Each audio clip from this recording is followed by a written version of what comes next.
ಕಾಟು ಪೀಡೆಯನ್ನು ತೊಳೆದು round ರೌಂಡಾಗಿ cut ಮಾಡಿದ್ದೇನೆ. ಈಗ ಇದರ ಪೋಡಿಗೆ ತಯಾರು ಮಾಡ್ತೇನೆ. ಉಪ್ಪು, ಮೆಣಸು ಹುಡಿ,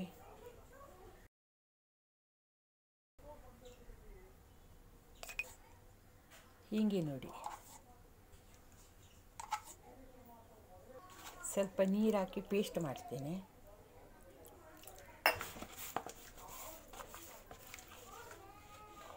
ಸಾರಿಸಿಡ್ತೇನೆ.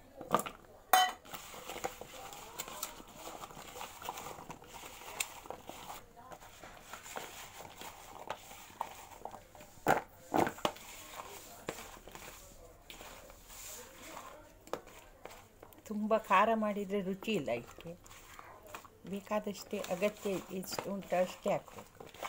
ಈಗ ಇದಕ್ಕೆ ಸಾಕಿದ್ದು ಇದು ಸಹ ಹಾಗೆ ಇಡ್ತೇನೆ. ಮತ್ತು ಕಡಲೆ ಹಿಟ್ಟು ಹಾಕಿದ್ದೇನೆ.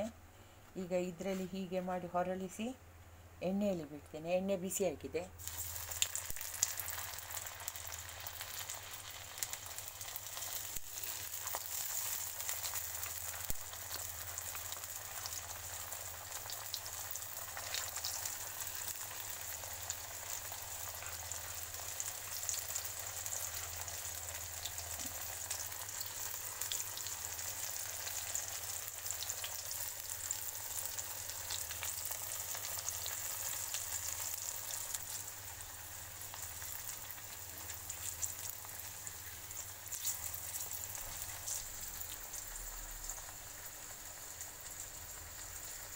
ಬಿಸಿ ಬಿಸಿಯಾದ ಪಾಗಿಲ ಪುಡಿ, ಕಾಟು ಪೀಡೆ ಪುಡಿ ರೆಡಿಯಾಗಿದೆ.